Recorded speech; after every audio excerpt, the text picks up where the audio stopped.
Lee Soyong selaku pemain IBK Altos menjadi sorotan Volley-mania setelah menunjukkan reaksi dingin kala bertemu dengan mantan timnya. Ia bertemu dengan pemain Red Spark di KOFO Cup. Sebelumnya IBK Altos menjalani laga sengit melawan Red Spark di fase grup. Laga itu menarik atensi karena para mantan bertemu, yakni Lee Soyong berhadapan dengan mantan rekan setimnya. Sebelumnya, ia menjadi kapten di Red Spark, namun pada off-season, ia memutuskan untuk hengkang ke IBK Altos. Setelah hengkang, dirinya tak lama kemudian harus berhadapan dengan Red Spark. Pertemuan Lee Soyong dengan Mega dan kawan-kawan pun mampu menarik atensi Volley-mania lokal maupun mancanegara. Banyak yang penasaran apakah Soyong berhasil mengalahkan mantan klubnya, namun nyatanya Red Spark berhasil mengalahkan Altos lewat full set dengan skor 3-2. Meski kalah, namun banyak penggemar mengharapkan melihat interaksi antara Soyong dan Megawati dan kawan-kawan. Sayangnya, tampaknya hal itu tak terjadi karena keduanya tak menunjukkan interaksi seperti yang diharapkan. Bahkan Soyong terlihat memberikan sikap dingin saat bersalaman dengan para pemain Red Spark pasca pertandingan. Terlihat dirinya bersalaman dengan mantan timnya serta menunjukkan wajah tanpa ekspresi. Di satu sisi, Lee Soyong merasakan kekhawatiran usai meninggalkan Red Spark. IBK Altos akan menjadi klub ketiga yang dibelanya selama berkompetisi pada Liga Voli Korea. Pemain 29 tahun itu menyelesaikan 3 musim bersama Red Spark dengan perasaan tak sepenuhnya puas. Ia bergabung bersama Red Spark yang sebelumnya bernama Daejeon KGC pada musim 2001-2002 usai direkrut dari GS Caltech. Namun pada musim pertamanya dengan klub, saat Liga Voli Korea dibatalkan, memasuki musim kedua Soyong tak mampu mengantarkan Red Spark lolos ke babak playoff. Hingga pada musim ketiga saat klub resmi berganti nama menjadi Red Spark, ia tak dapat bergabung selama semusim penuh karena cedera yang dialaminya. Ia harus menepi di awal musim untuk menjalani proses pemulihan cedera bahu usai naik ke meja operasi. Dia sebenarnya sudah bisa bermain sejak putaran kedua, namun fisiknya masih belum cukup kuat. Lee Soyong akhirnya pun harus mengakhiri musim lebih cepat dan tak dapat lagi memperkuat Red Spark ke babak playoff. Usai divonis mengalami robekan pada ligamennya pada saat itu. Aku mencoba untuk meningkatkan kebugaranku musim lalu dan aku mencapai level yang baik, namun sangat sulit untuk menghadapi cedera. Aku masih dalam masa pemulihan. Aku pikir aku harus memeriksanya lagi. Aku akan terus fokus untuk meningkatkan kondisi fisik. Namun juga, aku akan fokus untuk meningkatkan inderaku sehingga aku dapat berlatih dengan bola, ungkapnya. Selain itu, Lee Soyong diharapkan dengan kekhawatiran ketika ia akan menjadi bagian skuad IBK Altos. Soyong tentu akan menjadi sorotan karena berlabel outside hitter veteran ditambah bayaran fantastis yang ia terima sebesar 8,1 miliar rupiah. Dia bahkan menjadi pemain dengan bayaran paling tinggi dalam bursa transfer agen bebas musim ini. Ada ekspektasi yang tinggi bagi Lee Soyong untuk menyeimbangkan serangan dan pertahanan pada posisi outside hitter di IBK Altos. Aku merasa pasti akan mendapat perhatian. Aku sedikit khawatir, ungkap Lee Soyong. Tak dapat dipungkiri, Lee Soyong akan mendapatkan tekanan yang lebih besar saat membela IBK Altos dalam 3 musim ke depan.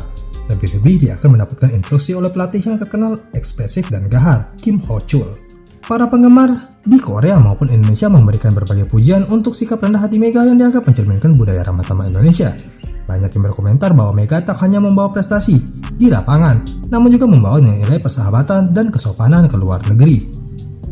Megawati memang dikenal tak hanya karena kemampuannya di lapangan, namun juga karena kepribadiannya yang mudah disukai. Hal itu diperkuat dengan pernyataan Lee Soyong yang memberikan pujian terbuka bagi dirinya. Mega bukan hanya pemain hebat, namun juga pemain yang luar biasa. Dia selalu mendukungku baik di dalam maupun di luar lapangan. Kehadirannya memberikan energi positif bagi tim, ungkap Lee Soyong dalam sebuah wawancara. Julukannya, Megatron, diberikan kepada Mega tak hanya mencerminkan kekuatannya sebagai pemain, namun juga menggambarkan pengaruh besar yang ia miliki di tim. Pada musim lalu, Mega dan Red Spark berhasil melaju hingga babak playoff, sebuah pencapaian yang cukup besar bagi klub yang sudah bertahun-tahun kesulitan mencapai babak itu. Selain itu, Mega juga berkontribusi membawa Red Spark untuk melaju ke semifinal KOFO Cup 2024. Turnamen bergengsi sebelum dimulainya Liga Voli Korea. Meski gagal memenangkan gelar, pencapaian ini menegaskan bahwa kehadirannya membawa dampak positif yang signifikan bagi performa tim. Di balik semua prestasinya, Mega tetap memperlihatkan sikap yang rendah hati. Banyak penggemar yang kagum dengan caranya berinteraksi dengan para fans dan rekan satu tim. Hal itu terbukti saat ia dengan penuh hormat menyapa keluarga Lee Soyong dan pendukung lainnya. Interaksi hangat seperti ini semakin memperkuat hubungan baik Mega dan para penggemar voli Korea Selatan. Kedatangannya ke Red Spark diharapkan terus membawa prestasi gemilang bagi tim. Pada musim ini, Red Spark memiliki target tinggi untuk meraih gelar juara. Dan dengan Megawati sebagai salah satu pemain andalan, harapan itu bukanlah hal yang mustahil. Kekuatan, ketenangan, dan kepemimpinan Megawati di lapangan, ditambah dengan dukungan dari kapten Jadi kombinasi yang kuat untuk membawa tim ini semakin bersinar di kompetisi V-League Korea Selatan.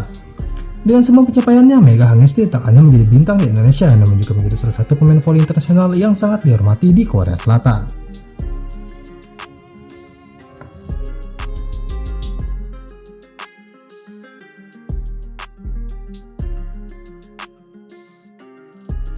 Keberhasilan Mega bukan hanya mencetak poin akan memenangkan pertandingan, namun juga tentang bagaimana ia membawa nilai leluhur dari tanah airnya ke panggung internasional. Selain itu, turnamen KOFO Cup juga dihadiri oleh sejumlah nama besar, salah satunya ialah Han Song-yi. Sebagaimana diketahui, Han Song-yi dikenal sebagai pevoli veteran yang telah meraih berbagai prestasi terutama di Liga Voli Korea. Pemain yang berposisi sebagai middle blocker itu memuji karirnya di V-League sejak musim 2002-2003 dan sudah membela berbagai klub voli ternama.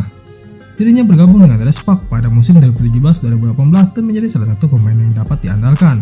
Kerap diturunkan saat Respak mengalami situasi kritis dan kehadiran pemain bernomor punggung 12 itu mampu mengubah situasi. Ia dikenal sebagai salah satu sahabat Mega di tim Red Force. Namun kebersamaan Megawati bersama Han Song-yi tak berjalan lama karena seniornya itu memutuskan untuk pensiun. Keputusan mengejutkan tersebut diumumkan pada akhir April 2024 kemarin dan langsung membuat geger Volimania. Sudah 6 bulan berlalu, lantas bagaimana kabarnya?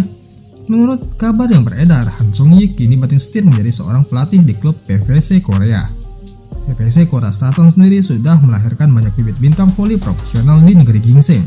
Hal itu sempat diumumkan langsung oleh sang mantan pemainnya, yakni Han Song-yi, melalui salah satu unggahan terbarunya di akun Instagram. Namun meski sudah pensiun, tetapi Han Song-yi tak pernah lepas dari dunia voli lantaran kini telah memutuskan banting setir menjadi pelatih.